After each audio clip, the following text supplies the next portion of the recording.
Good evening to you. This is a Saturday. It is time for Look Up Weekend here on Lookuptv. Thank you so much for making time for the program tonight. My name is Brian Amuai. I do invite you to engage us on our socials at Amuai Brian on Twitter, at Lookuptv. The hashtag we are using tonight is Look Up Weekend. We are also live on Facebook and on YouTube, where you can send your feedback and we'll be able to sample some of it as we continue with the program tonight. Now tonight we do have a packed bulletin for you, including a feature story where we are using technology to make it affordable and easy for people to access beauty services. So we'll be telling you that in the program tonight. But first, these are the top stories tonight.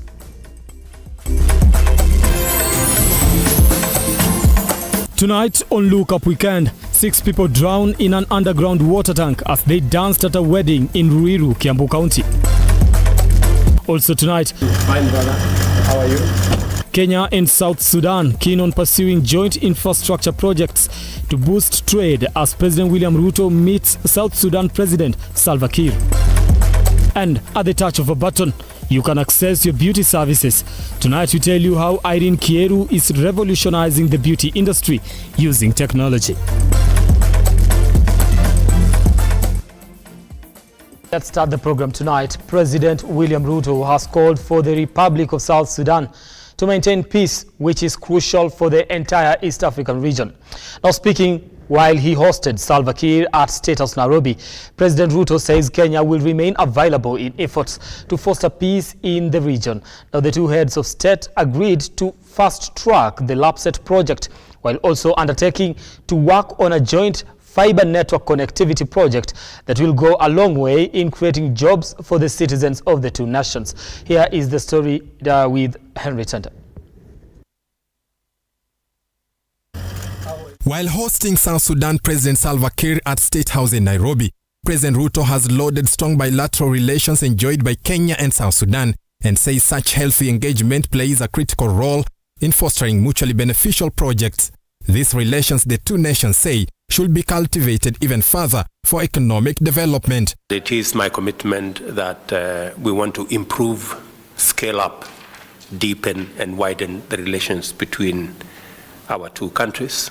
On issues we have discussed, President Ruto and I agreed to continue working on them for the benefit of our region. As LAPSSET project takes shape, President Ruto now says his government has explored ways to fast-track the project, which he says will be key in unlocking the economic potential of the East African region. We are in the final stages of setting aside land for South Sudan, both in Mombasa and in Lamu. The two heads of state today discussed how to roll out an internet connectivity infrastructure to improve communication between the two nations as well as create digital jobs for their respective citizens.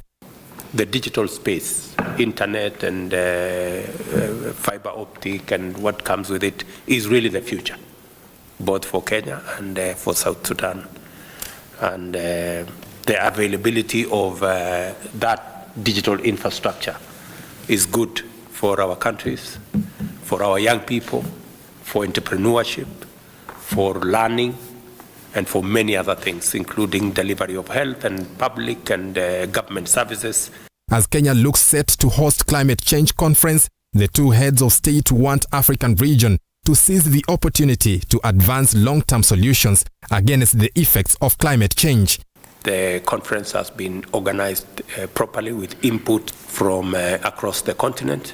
It is the first time that Africa is going to consolidate our position, our ideas, and our suggestions and proposals on how we think climate change is affecting us and what are the possible solutions going into the future. Far from infrastructure development, President Ruto wants President Salva Kiir and his counterpart Riek Machar to maintain peace in South Sudan. President Ruto saying instability in that country is a threat to peace in the African continent. I urge all the parties to the peace agreement to expedite implementation of the pending tasks of the agreement, and Kenya, as your brothers and sisters and as guarantor to the peace agreement, assures you, Your Excellency, and the people of South Sudan of our unwavering support to the government and people of South Sudan. South Sudan and Kenya have a long history of a healthy bilateral relation, and the two nations want to cultivate that relationship.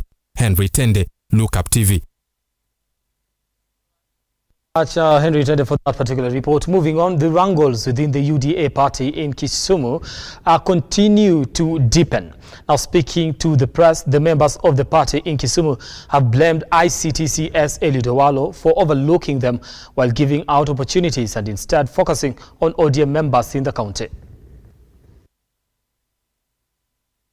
The members say they are ready to work and perform their duties as they called on the Azimio leader Raila Odinga to allow the Kenya Kwanza government to work. These activities by members who claim to be sympathizers of UDA, but who go around collecting money from headquarters and everywhere in the name of UDA and in the name of carrying out UDA activities, should be condemned forthwith.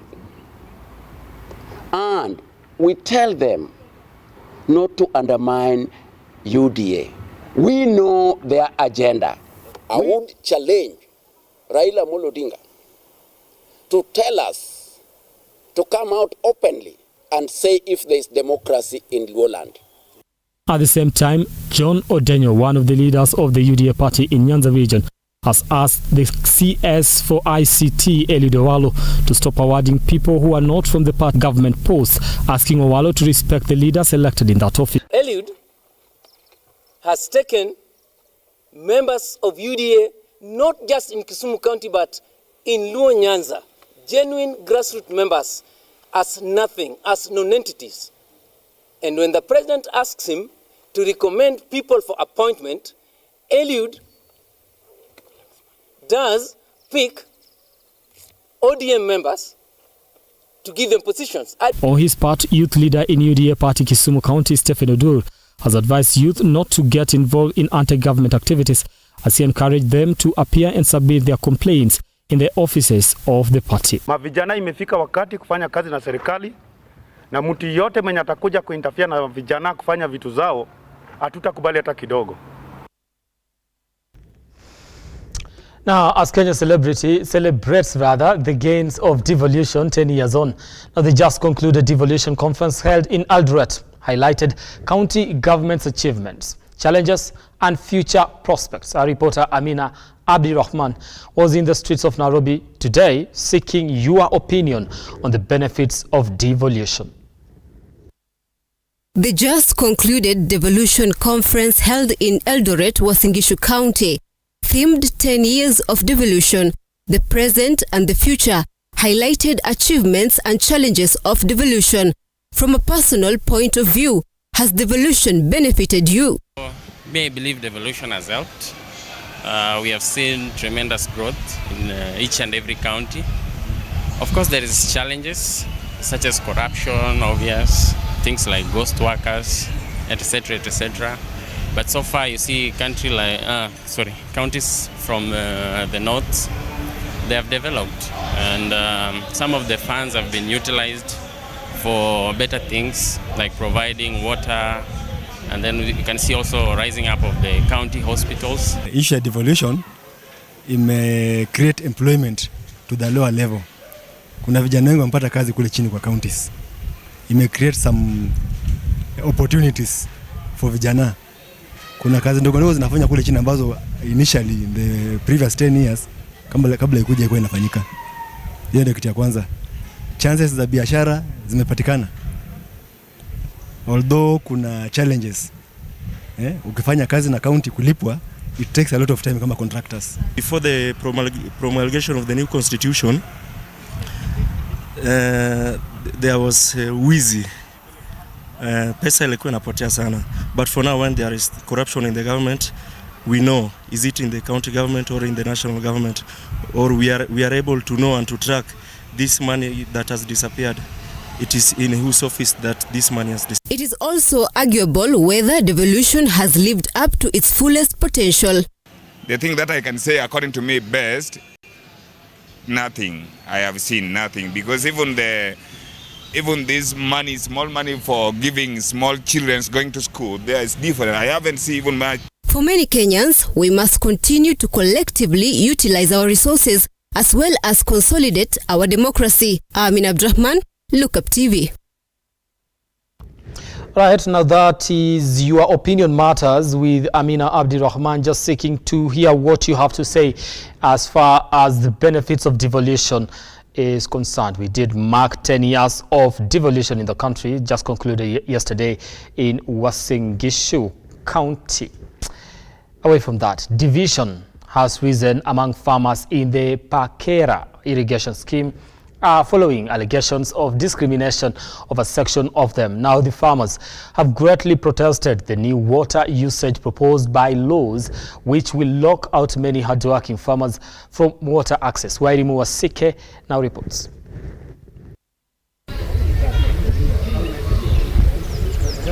There has been a growing conflict in Pakera water irrigation scheme after farmers revolted against voting in an establishment of laws which they claim will cause division among farmers. Speaking to the press, the irrigation scheme leaders Ole Dixon Case, Wesley Lekakimon and Julia Letangule have indicated that the election will be suspended until justice and equality has been implemented. So tunasema kama viongozi hatutakubali na hatutafanya kazi na wale wamechaguliwa leo. We are not going to work with them. Na tutafanya lolote na hatutaki furugu, sisi watu kupenda amani, ili tunaitisha serikali ni kwamba tunataka uchaguzi ya kila mtu anaridhika. Wale wataleta taharuki na kulete ugomvi kwa wakulima na kugawanya wakulima, hatutakubali kama viongozi ya eneo hili. Hata uchaguzi nao endelea, hakuna kabila moja anachagua representative ya scheme. Inamaanisha kwamba kama wengine hawako, hata hiyo uchaguzi hatambuliwi. Farmers have complained of discrimination within the scheme, claiming that water in the scheme is used to benefit specific farmers and locking out other farmers outside the scheme. Wakulima hawa hatujapata chakula tangu 2015 mpaka saa hii, kwa sababu ya yale ambayo inafanyika pale. Tukipanda hapa mahindi, huko juu watapanda surplus kuzudi maji tusifikia hapa. Tumesema sheria ya irrigation inasema 2019 the surface area of the scheme will capture all areas within the catchment area. The catchment area ikakuwa excluded, ambayo tumekuwa tukisupply food production within this area. Yachimbwa purposely so that the water will not ama watu wasipate maji huko chini. On the other hand, Lemlem Nixon, MCA of Marigat Ward, held that the election set to be held in Pakera should be free and fair. He noted that the proposed laws are good for the farmers and those without a voting certificate should not participate, in line with the laws of the Pakera scheme. The issue of inclusivity was well captured by the bylaws, because remember, these are the bylaws which were done by the farmers. Wairimu Wasike, Lookuptv. All right, thank you very much, Wasike, for that particular report. To some sad news tonight, a wedding in Fort Jesus Estate in Ruiru, Kiambu County turned tragic after 6 people lost their lives and 11 others injured after they drowned in an underground water tank at a wedding ceremony. Now, the victims were said to be dancing and celebrating the bride when the underground tank caved in. Among the deceased are 5 women and a child. Now, confirming the incident, Kiambu County Police Commander Paminas Kioi said the survivors were rushed to various hospitals in Ruiru and the deceased to mortuaries in the area.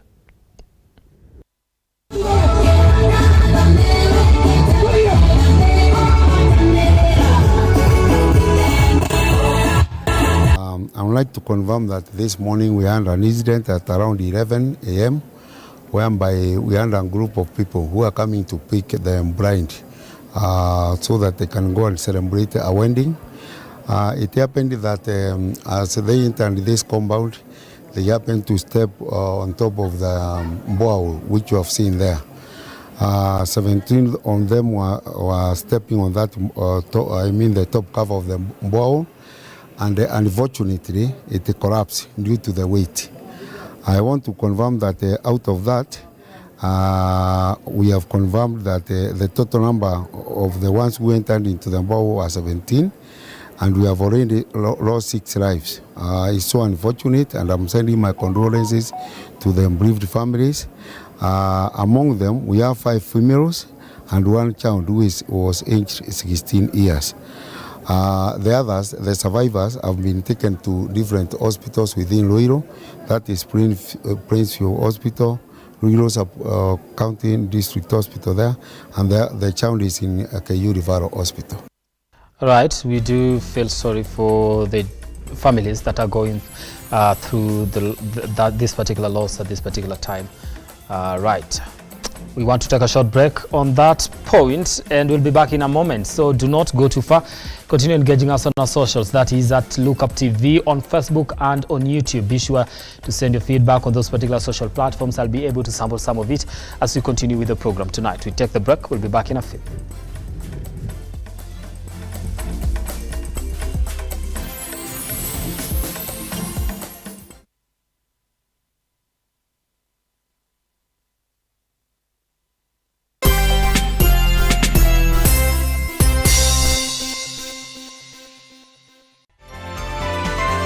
Infinity Industrial Park is one of the largest private industrial parks located along Eastern Bypass, Nairobi, which provides modern infrastructure for smooth operations for industries and business enterprises. Infinity Industrial Park offers world-class amenities and facilities with wide roads, a police station, a power substation, fire station, public transport stage, hospital, and shopping mall. In addition, Infinity Industrial Park also offers CCTV cameras, 24-hour private armed security patrol, sewer, water, fiber optic cable, and 3-phase power connection, added to public utility, canteen, and dining areas. Sail on the golden opportunity to invest in Infinity Industrial Park, fully serviced warehouses at a special price of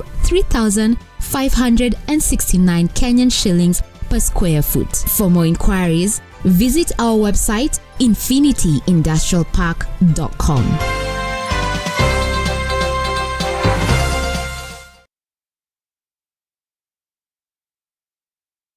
Realize your home ownership dream by investing in Brookvale Tuala, a magnificent prime residential property located in Ongata, Rongai. Brookvale Tuala by Safaricom Investment Cooperative overlooks the majestic Ngong Hills and lies only 24 kilometers from Nairobi CBD. The project boasts of well-serviced plots with a perimeter wall, graded roads and a borehole. 50 by 100 plots are going for 1.4 million shillings with a flexible payment plan of up to 6 months. To book your plot, call 0729 121212 today. Safaricom Investment Cooperative, the investment partner of choice.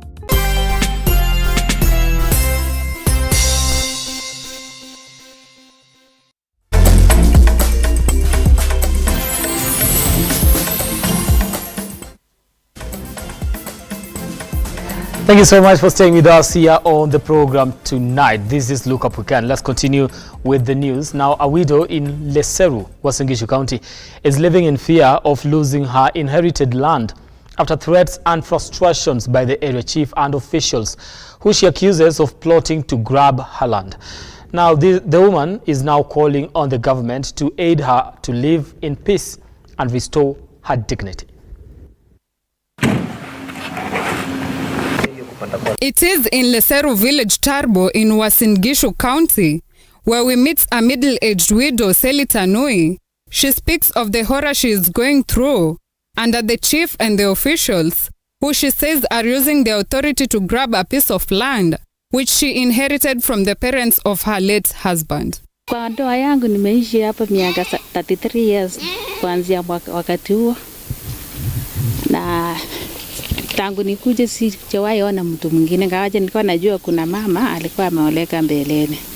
Sally and her sons have reportedly been frustrated by the officials who falsely accused her of scamming a fellow resident and thrown from one police station to another. Polisi wale walikuja wakasema sisi ni askari, na askari hawezi kosa kitu ya kusema. Bora tu amekushika, hakosi kitu ya kukuandikia. Kaniambia sisi ni wajanja, hatutakosa kitu ya kuandika.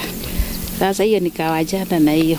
The family has also accused officers of using excess force in efforts to get them to surrender the land.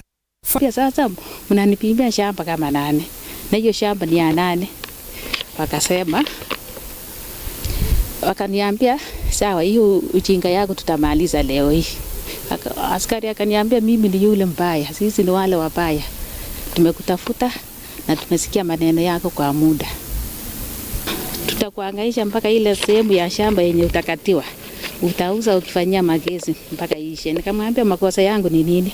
Akasema sisi polisi ni wajanja, hatukosi kitu ya kukuandikia. Na akaniambia sign hapa. Nikamwambia siwezi sign.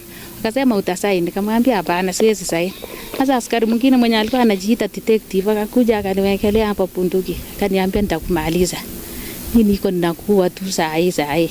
For now, the family says they have run out of options since reporting it to different authorities has not made any headway. Beatrice Njoroge, Lookuptv. Sometimes the impunity you see happening in different parts of the country just makes you sick that that particular woman has to go through that, especially with people who are supposed to be protecting her, threatening her life, and all because of a piece of land. We really do hope that something gets to be done and she gets to live in peace, and also justice is served. And the people who are perpetrating that be made to answer for their actions. Now, away from that, the quest to bridge the gender digital gap gains momentum as women step into their rightful roles in the tech realm. Now tonight, we delve into the inspiring journey of a Nairobi visionary who harnessed technology to revolutionize beauty services. In the heart of Nairobi, a digital revolution is taking place, led by visionary women who are bridging the gender-digital divide. One such trailblazer is Irene Kieru, a dynamic entrepreneur on a mission to transform the beauty industry through technology. The idea of Afrorembo came about in 2016 when I was living in Madrid doing my MBA. At that instance, the first thing I did, I knew I was going to be stuck in Madrid for 1 year. And the first thing I did when I reached school, I had to look for my fellow Africans, some people who looked like me, and ask them where do they do their hair. And in that instance, I realized we really have a problem if you don't have a reference. And I was given a name of somebody who used to make my hair, who was very strict on time. And that is when I realized really Africans, we are not well served when it comes to technology and our beauty services. And yet we are very unique in how we consume beauty services. We have different tastes, we have different styles. An African woman, her confidence is in her crown, which is her hair and her makeup and her nails. And so I realized there's a gap, and I wanted to be the person to fill that gap. And that is what I did with Afrorembo. Okay. With a few taps on a smartphone, customers can book appointments at nearby salons and barbershops, saving them time and the frustration of waiting in long queues. That's how it looks like. And now you're into the app. As you can see, it also shows you your current location. So even if you're looking for a salon that's near you, it detects the one that's nearest. So I want to do a booking at Epitome Barbers. Basically, imesaidia pakubwa because imefanya vitu zikakuwa rahisi in terms of bookings. So any client mwenye anataka kubook for a barber, lazima kuwe na either application ama napiga simu tunambukia direct kwa system. Yeah. But Irene's vision goes beyond convenience. This is my second comeback. The first time I have to admit that we failed terribly. I didn't expect it. And that is when I learned that I'm a Kenyan without being a Kenyan, because my mind was so Europeanized, and I thought the same way we consume services in Europe, the same way Kenyans would, because Kenya is known for technology, and we have very tech-savvy population, young, vibrant people who use social media. And so I thought this would work. And actually my idea was that you book a beauty service and you pay ahead of time. Oh, and to me, I had to get some character development in that level. So I realized that business model won't work. And we had to go back to the drawing board. Now I'm more convinced than ever that this is the right solution, because we have seen salons get transformed and how their bookings are done, how they do their bookkeeping. So it's really something that we hope will change the landscape of beauty and how people consume beauty services. If today I ask you to go and somewhere, you won't even think twice, you think of Uber. So why don't we think about Afro-Rembo when you're talking about beauty? Irene's dedication to empowering women in the digital arena is part of a larger trend sweeping across Africa. According to recent statistics, the number of women in technology roles has been steadily rising. In fact, over the past 5 years, the percentage of women taking on technology-related jobs in Africa has increased by an impressive 25%. The era of social media has made it easier that salons now would go and put up their services in social media, in Instagram, and people would ask about their prices. I always get shocked when somebody tells you, I'll slide in your DM. Like, why are you hiding? And so most of the salons now are going transparent and putting the prices of their services. So it's not new anymore. And people actually now they know what they're going for. So the transparency was really an issue, especially for us, I would talk for us, the diasporans, when we don't know what costs what. So I feel we need transparency. I want to go where my pocket can accommodate. The impact of Irene's efforts is undeniable. Afro-Rembo has not only transformed the way people access beauty services, but has also played a pivotal role in breaking down traditional gender norms in the business and technology sectors. But also I feel like there's also some culture that needs to change. People are used to calling and booking and they feel comfortable about that, but we still have some people who want to be booked through appointments and digital solutions. So people are adapting easily when you talk to them, when you present these solutions to them and give them the advantages, then they kind of tend to give it an ear.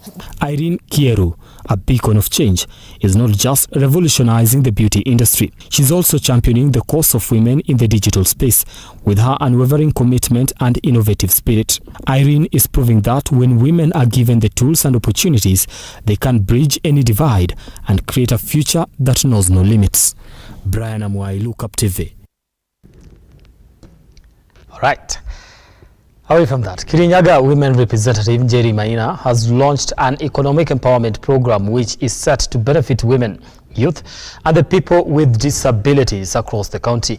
Now, the MP noted that through such initiatives, women and youth will have capital to start income-generating activities and offer job opportunities to many. Faith Bonareri with this and more from the counties.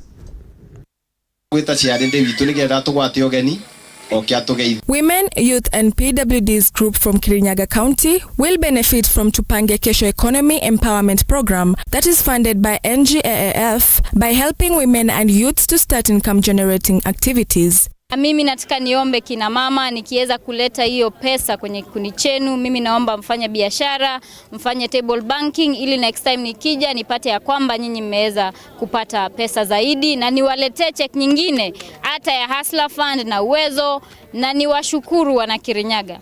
Manake hawa ni watu ambao wanajitolea. In other news, church leaders allied to Full Gospel Churches of Kenya have called on Kenyans to tolerate one another and embrace peace and shun acts and words that could trigger violence. Speaking at Nyahururu Stadium, Bishop Macharia called for respect among Kenyans of different ethnicities and approved to political leaders to tone down the negative rhetoric which has in the past led to violence. Mungu anapenda Kenya. Na wananchi wa Kenya ningewazungumzia niseme ya kwamba kila mmoja amdhamini mwenzake na tutunzane kama watu wa nyumba moja. Kunaweza kuwa na tofauti ya maoni ya kisiasa. Huyu anaona hivi na yule mwingine anaona vile. Lakini mwisho wa siku Kenya ni moja na Kenya ni yetu wote. Over 5,000 Maasai Morans from Ilmoitani clan have graduated into adulthood in a colorful ceremony held at Nailake village in Kalgoris constituency, Narok County. The event comes barely days to the much anticipated Ma Culture Week, set to happen at Masai Mara National Reserve. Area Governor Patrick Ntutu said the ceremony known as Enkipata is a critical part of the community's culture done during holidays. Faith Bonareri, Lookuptv.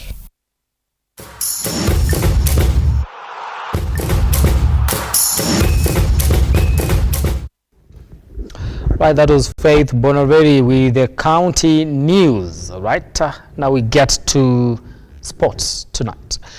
Now, more than 30 counties have confirmed participation in the 10th edition of the Kenya County Sports and Cultural Association set to kick off tomorrow in Meru County. Now, the Badminton Cup champions Murang'a County is targeting to retain their title, which they earned last year in Kisumu County. Now, the county teams will play various sports, including football, tug of war, basketball, handball, badminton, and choir and cultural dance.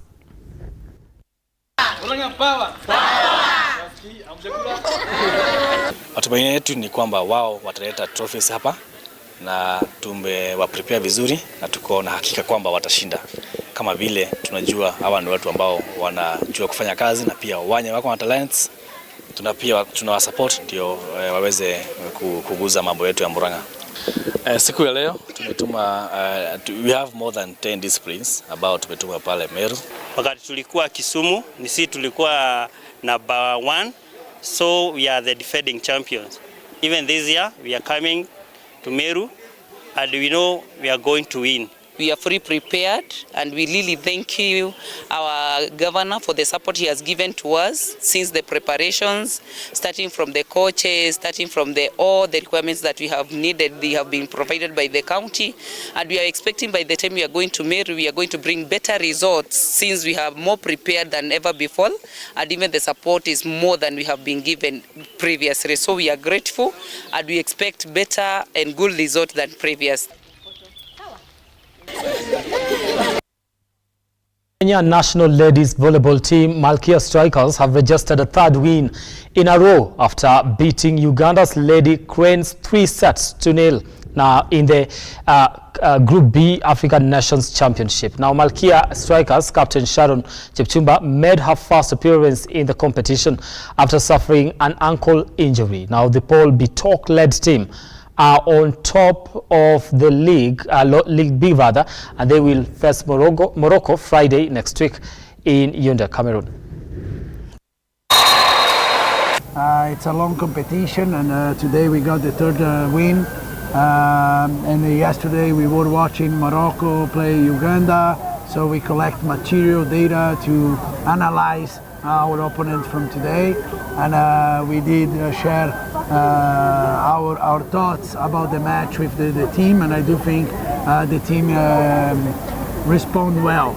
I'm also appreciating my teammate for the support that they gave me, and also the management and the physiotherapists. So it has been just a massive support, which I really appreciate. I personally, I can say I wasn't prepared because I didn't know my situation, if I was ready to play or not. I was still scared, but I think the coach put trust in me. The opponents were well prepared for us, and also us, we were well prepared because we went for a meeting, we were shown videos on what to do, on which tactics to use, and it's something that has really helped us. What I can tell them is I'm not going to underrate any team, but I believe in myself and I also believe in my teammates. I believe in the work that we have been putting in, and I'm very sure coming semis, quarters and finals, we are going to take this cup.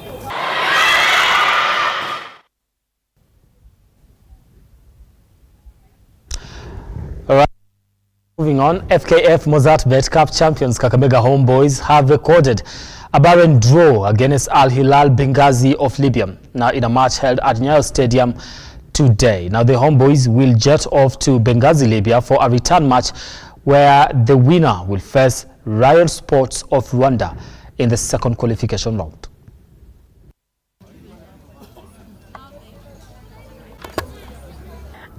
I would consider it not very good today, but I'm happy that I came first. Yeah, the weather today was not good. It was very foggy and I couldn't see anything, so I was just hitting and hoping for the best. No, I mean I hope to play like better, but I couldn't control the weather. Okay, so I've been in school most of the time, and I continued golf on Monday, and I'm happy that I won today. The competition today was kind of tough because of the fog, and people are not even able to see in front, so it was kind of hard, but I still got a good score. I don't know, I just concentrated and I had fun and I did my best. Yes.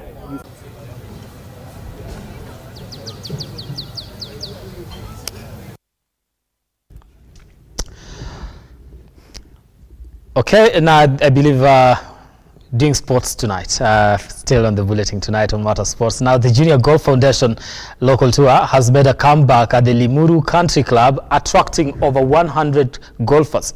Now in the boys 13 to 14 years category, the top 4 golfers were separated by only 3 stock plays, while in the girls similar category, Maria Nyambura scored 89 points to win the category. Now in the boys 15 to 18 years, Kinjuri Mathu scored 82 points to emerge the winner, while in the girls similar category, Navya Nagda emerged the overall winner with a score of 93, with Karnika Sharma, Hazel Odwor and Meshan Wang in the 2nd, 3rd and 4th place respectively. But I still got a good score. I don't know, I just concentrated and I had fun and I did my best. Yes.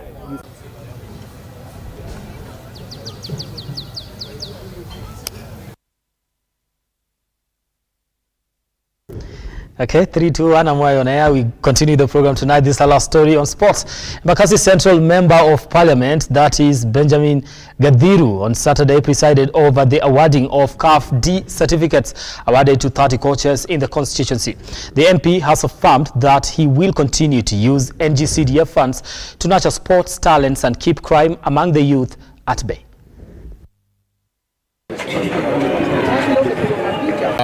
The only way that you can be able to empower these young men and women is through coaching. We have done 4 classrooms.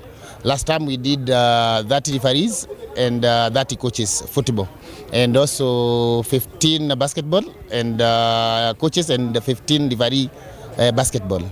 And now this year we have done 30 now coaches, and this one provides direct employment, because from now they are going to coach to maybe private school, Easy Shule to Konazo, and also in the league.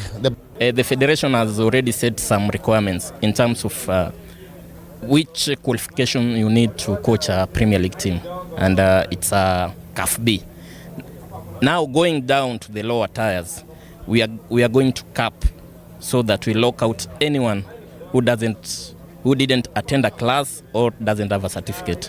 So the main reason we are training coaches, because we are almost capping in terms of making sure anyone who will be handling a team participating in the FKF leagues must have or must be certified by the federation.